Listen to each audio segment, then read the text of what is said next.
out the fact that Cornelius is an Israelite. And that's when that whole thing exploded and came into force, which gave other scriptures about on the Israelite foreigners, like Romans 11 chapter, more force and more power and more understanding that was dealing with those Israelites out there that had no clue of who they were.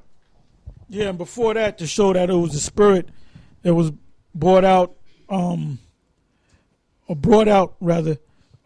before the split, Ariah had put it out there that Cornelius might be an Israelite, and he had told Shaw, and basically back then you had guys that kind of hung out with other guys.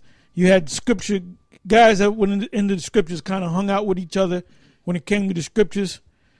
So I was close to Ariah because we used to go back and forth with the scriptures and so forth, And what happened was he had gave it to that's me. He had gave it to Ariah had gave it to Shaw, and Shaw had called me about it, and I didn't want to hear it. And then maybe a couple months later, it was kind of pushed under the rug. I guess Ariah said, "Well, if Tahar don't see it, I'm going to let it lay low," because he never came to me and brought it out again. And then when the split came, shortly after that, Gabar we were sitting down teaching, and we were going into Acts, and Gabar said, "This guy Cornelius might be an Israelite." So I was trying to shut him down because you had young people in there. So we were going back and forth, and then we all saw it, and that's the reason why they kicked us out the main school, because we were teaching that Cornelius was an Israelite, and they had a council, and I was going to go to break it down, but they all said, don't let him try to break it down because he'll convince all of us. Then they'll say, let Gabar do it, because they figured that Gabar, they can deal with Gabar.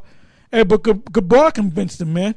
Then they got all messed up and out of shape. And one of the main guys that was against it and for putting us out of school was that sneaky little black worm, Nate, who said that we going off. But now that clam, that black clam, he teaches that Cornelius is an Israelite, man. And that's why we talk, and that's why I'm going to call you every name out the book. I'm going to call you a black amoeba, a worm, I'm going to call you everything. Give me some names. A hot dog, a burnt hot dog, a piece of shit. Because what? A bed bug, a wombat, a black wombat.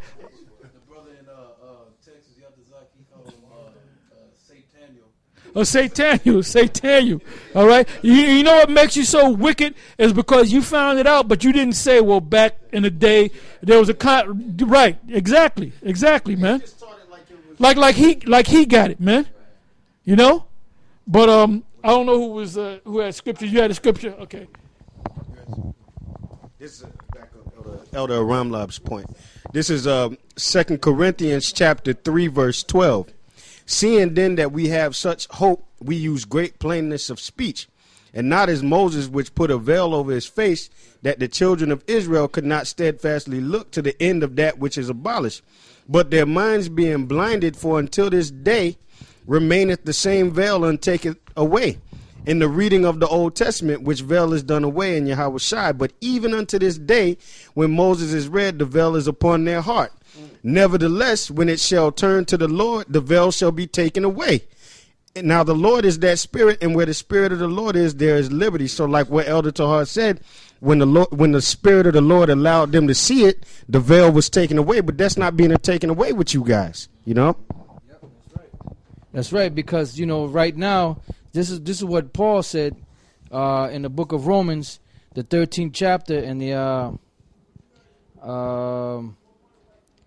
let's see. I'm sorry, not Romans. This is our 1 Corinthians, or either 1 Corinthians or 2 Corinthians, the 13th chapter. Just bear with me 1 second. This is 1 Corinthians 13 and 9.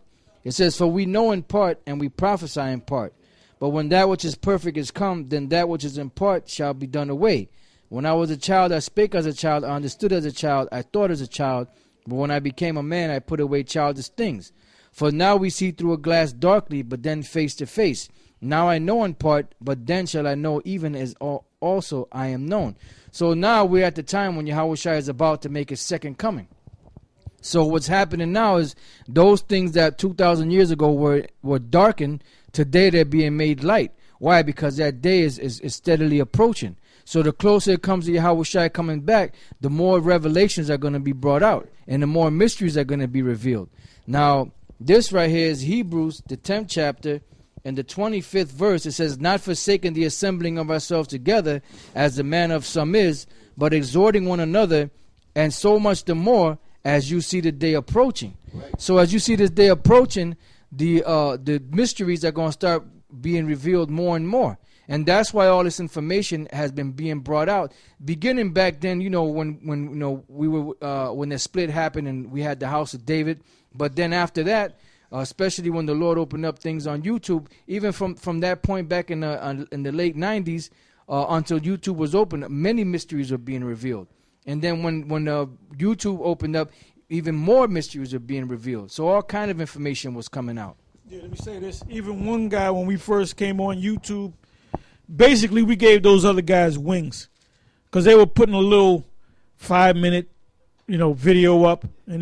Even Nate was doing that. Nate would put up a 10-minute video because he was on there like a year before we was on there. But I knew about YouTube, but I said I ain't going on YouTube. I ain't gonna put myself in the gutter. But then I thought about it, and I said, well, wait a minute. I said, we can push it out the way we want to push it out, And basically, when we started getting usernames, we would go on Nate's site, and he would have a 10-minute video going. Then it would just stop. And then people would say, well, where's the rest of it? And they would ask questions, and we would actually go on there and answer the questions of these people asking questions on his site, man. And then we started, when we put up videos, well, the first time we put up YouTube videos, we had from part 1 to part 35. Remember? Part 1, huh? That was on the night of the Passover, too, where it was taken down. And now we had one site, and then we went from one site to another site. Then we had backup sites. I got sites on YouTube that I forgot what the username is. I said, if it pops up somehow, I go on my favorites. I said, that's one of my sites. I think it might be one of your sites or whatever. So we got nothing but sites. We got sites on the back burner, so to speak. So when we started doing that, all of a sudden Nate popped up because we were talking about him like a dog any damn way. All right. All of a sudden Nate popped up. Then he started making a part 1, a part 2. Because the reason why he was doing that, he would put up the first 10 minutes.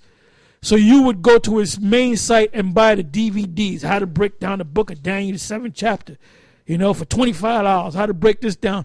Then we started breaking down everything. We started going into all the breakdowns. And this one brother made a comment, and he said, don't you think you brothers are giving too much of this information away? But he didn't say it to be wicked. He said, this is deep stuff. That's secret. That's, I don't know if I said something or somebody else said something, but I remember that comment that he made back in like 2007, 2008. Right, the scripture said, Matthew, freely you have received, freely give. Okay? Say it on the mic.